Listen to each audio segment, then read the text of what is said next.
CreaTube, welcome to Creative Women's Studio.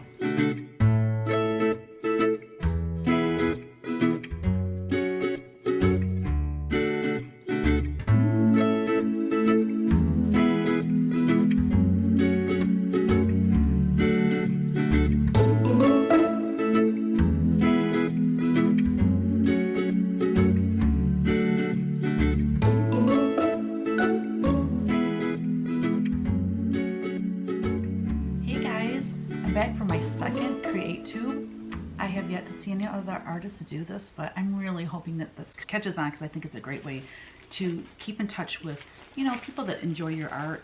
And I'm hoping that people will do it, all makers of all kinds of things like paintings and jewelry and what have you, because I want to watch.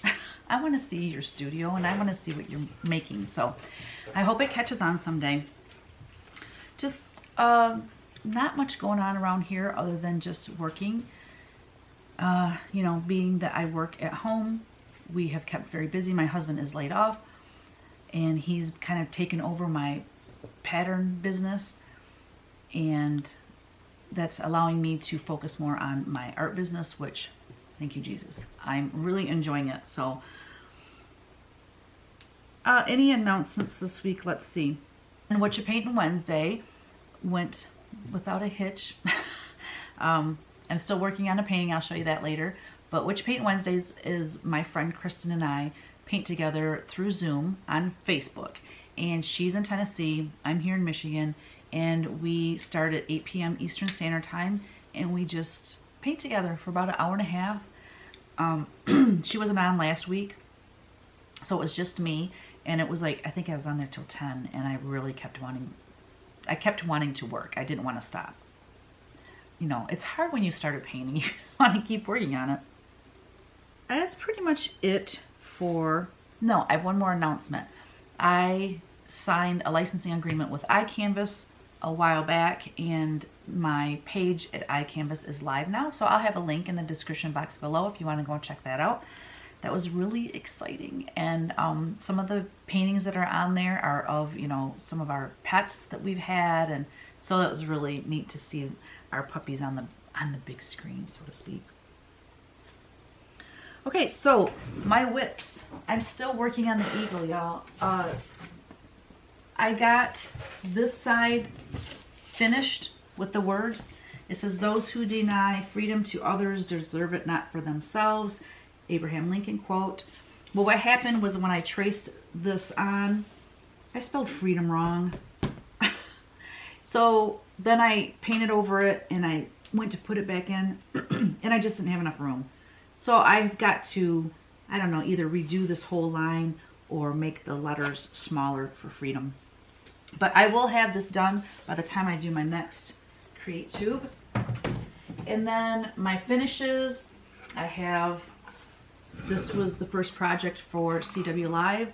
Its name is Summer Bouquet, and I love how it turned out. The crackle turned out super, super good. She was really fun to paint, and I really enjoyed teaching it to the members, and I really enjoy seeing their outcome.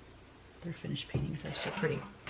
So that's what I've been doing. And then, well, let me back up. I was so frustrated with that painting that I decided to start a new one, What You Paint Wednesday. So here's another whip that I just kind of skipped over. So I'm starting this angel for What You Paint Wednesdays. So if you want to see me complete her, because I've only got that far, I will be working on that this coming Wednesday, 8 p.m. Eastern Time. And hopefully Kristen will be able to join me. Then I thought I would just show just maybe a couple paintings that I painted in the past. Here's one. This is called Mercy, Peace, and Love.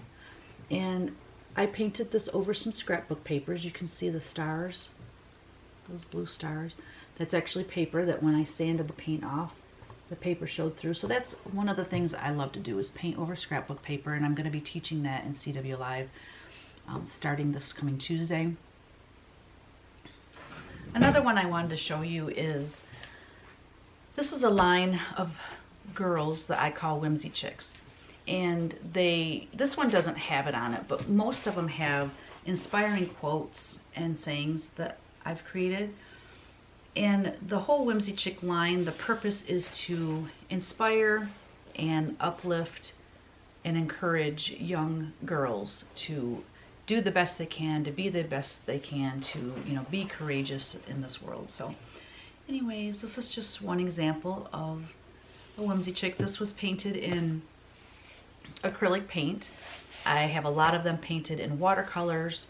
I prefer painting them in these large canvases though. So I can zoom in a little bit so you can see that. Just some carefree blue roses. I know, with red petals. Who'd have thunk? Her little stripy dress. And her, oops, her cute little face. So here on this channel, I plan on starting what I'm going to call, was it watercolor bits? Some of it's going to be done in marker, so I don't know if I'm going to call it that or not, but it's kind of one of those things that's new. It's kind of floating around in my brain here. But I want to start that probably in the next couple weeks, and I will do a little illustration and watercolor or color it with marker. Just something quick that you all can do along with me. And it's going to be something fun. It will be something different. It's more of a tutorial. So I just think doing those little short tutorials will be something nice to offer, because everything that I have on here so far is, you know, me talking or speed painting videos. So I'd like to make it more of a place to come where people can come and learn something about art that might help them in their creative endeavors. All right, so we're on to artist tips, and I want to talk about my top 5 tools other than the obvious, which is your paints, your brushes, and your canvases, or whatever else you like to paint on. That's the obvious. I want to talk about some tools that I use that might be helpful to you.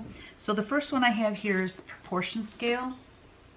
I actually have a video here on this channel showing how to use the proportion scale. I'd like to redo it because it's before I had a nice camera and it's just not very good quality, but it gets the job done, and that's mostly what the video is supposed to be about, right?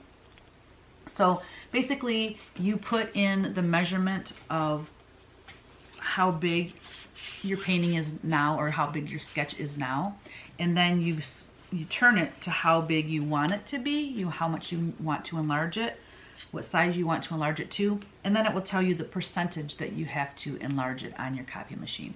This comes in really, really handy. It might not be if you're the type of artist that just starts with a blank canvas and starts drawing on the canvas, but I have sketchbooks full of sketches, so I usually take a sketch, blow it up, and then transfer onto my substrate and then paint it. So it may not work for your style of artwork, but it's something handy for most artists. Okay, lighting. Lighting is so important, as you know. So obviously having your canvas or your easel set up by a window, that's the best way to do it. But if you do need lighting, I'll just insert pictures and insert the information. I'll have a link below where you can go and purchase it. But I have probably I have three of these lights, and I absolutely love them. I recommend getting the one that's on the dimmer, because the first one I bought, I didn't know they had them on the dimmer, and basically you turn it on and it's full on bright, which for most cases it's okay, but if you want to do any video recording, you're going to want it to be on a dimmer. Brush cleaner. I have a video on this channel about the brush cleaner, but in case you didn't see it, this is the best. It's called the Masters Brush Cleaner Preserver. I get the ginormous cake, but you can get them in small, like you can get them in a travel size, which is super tiny, and then you can get them in a size about that big around. And that's what I used to get, but I went through them like way too fast.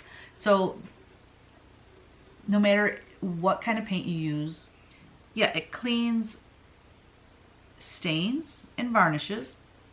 wet or dry oil paint, acrylics, latex, and more. Use with water. So I have a video showing how to clean your brushes with this. But I save so much money now on brushes because I used to just wash them with like dish soap and water. That's hard on your brushes. Too harsh. You don't need that. This stuff, it keeps your bristles nice and soft. So I totally recommend that. Texture makers. I love texture in my paintings. So you can start out with just putting on thick paint and then using some of these tools. So basically you take, like, you could use heavy gel medium or even just some gesso and just your paint. But you're going to be covering up, so I would use something less expensive like the gesso or heavy gel medium, and put it on thick onto your substrate, and then use these really fun tools to create texture on your substrate. So I've got these that actually have handles on them, so they have different edges to create some texture. So those are fun tools to use. And then my last but not least is my transfer paper. Seurat wax-free transfer paper. This stuff is awesome. So like I said before, I usually start out with a sketch in my sketchbook. I use the proportion wheel to enlarge it, and then I print that off and I lay it over my substrate, and then I use this transfer paper and I put that in between my substrate and my paper, and then I just trace over the lines and it transfers it onto my substrate, and it's not waxy, so you don't have to worry about it interfering with anything that you're painting. It's just, it speeds things up for me because I've already drawn it once. Why worry about trying to space it right and everything onto the substrate? It saves a lot of time for me. All right, guys, that's it. That's all I have to talk about this week. Short and sweet. I will be back here in 2 weeks to do another CreateTube. So in the meantime, I hope you'll create every day. Bye now.